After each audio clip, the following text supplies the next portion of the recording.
मी.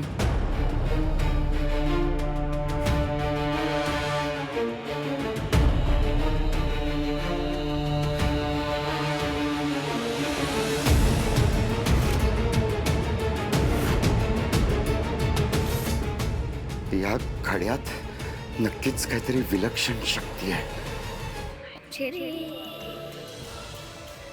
अघटित घडलंय.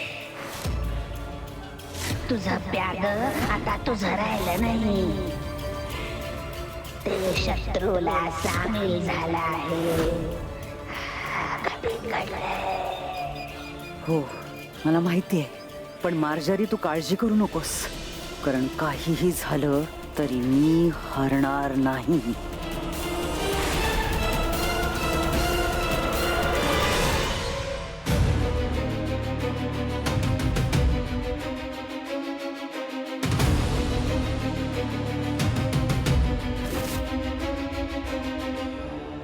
कुठे पळताय दादासाहेब?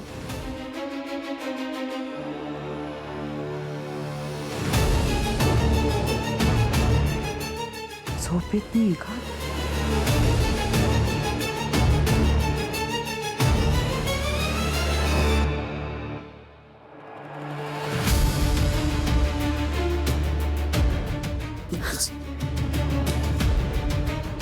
दादासाहेब,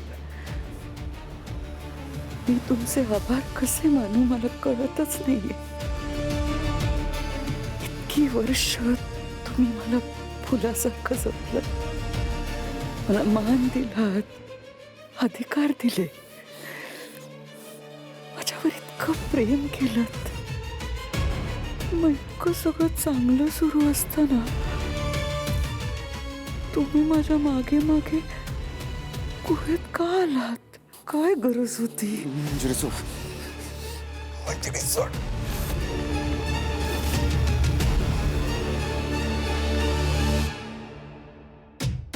आता तुझी सुटका नाही. तुला माझं खरं रूप बघायचं होतं ना, आता बघ.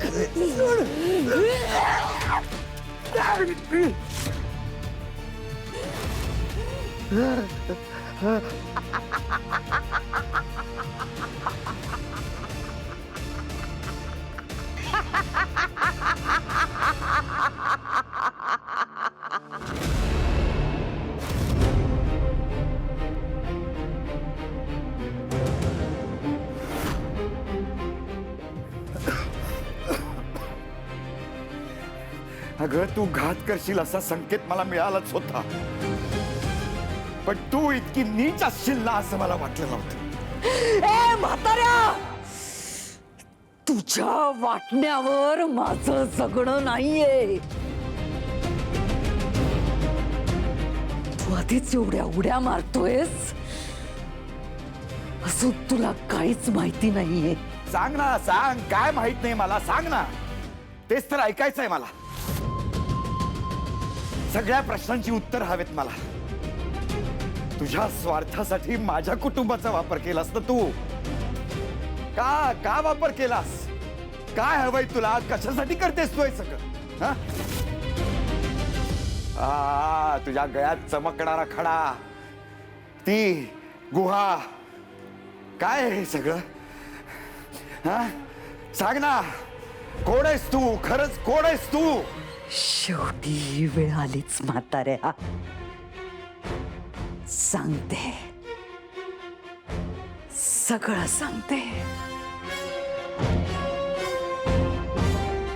अगदी सुरुवातीपासून.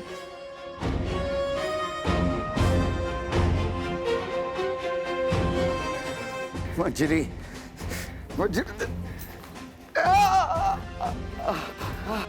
पण माझी गोष्ट ऐकताना मध्येच हार्ट अटॅक येऊन मरू नकोस हा.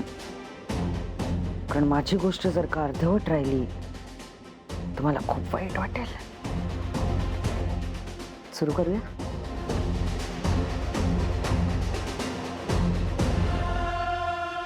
तर सुरुवात झाली तुझ्यापासून दादासाहेब. तुझी पहिली बायको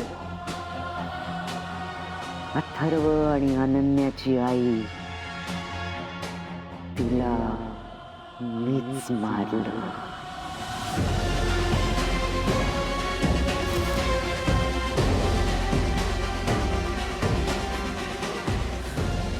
काय म्हणजे रे, का केलंस तू हे असं? काय गुन्हा होता तिचा?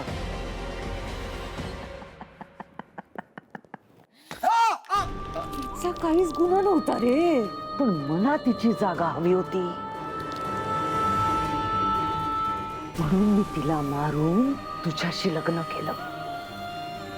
आणि माझा खेळ इथेच थांबला नाही. अनन्या आणि अथर्वला सावत्रपणाची भावना येऊ नये म्हणून नाही, तर माझं गुपित कोणाला कळू नये म्हणून तुझ्यापासून मी स्वतःला कधीच मूल होऊ दिलं नाही. Good.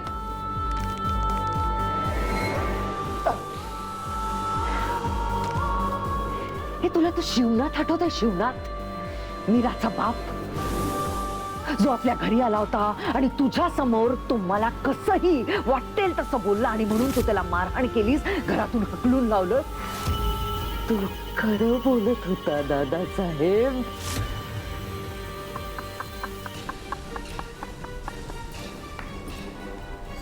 हे अजून एक गंमत सांगू. शिवनाथची बायको देवयानी, तिला सुद्धा मीच संपवलं.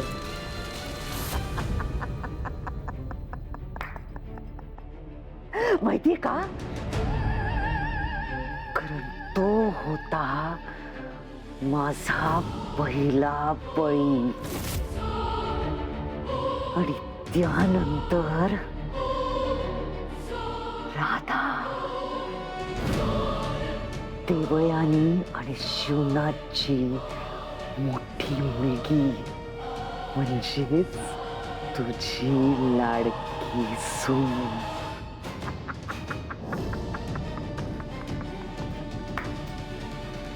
तुला माहिती आपली अंबिका ना, तिला मीच पळवून आणलं होतं. तिला उचलून आणलं आणि आपल्या रामपुरांच्या अनाथ आश्रमात तिला ठेवलं. मी तिचं नाव बदललं, तिला लहानाचं मोठं केलं आणि मोठी झाल्यानंतर तिचं अथर्वशी लग्न लावून दिलं.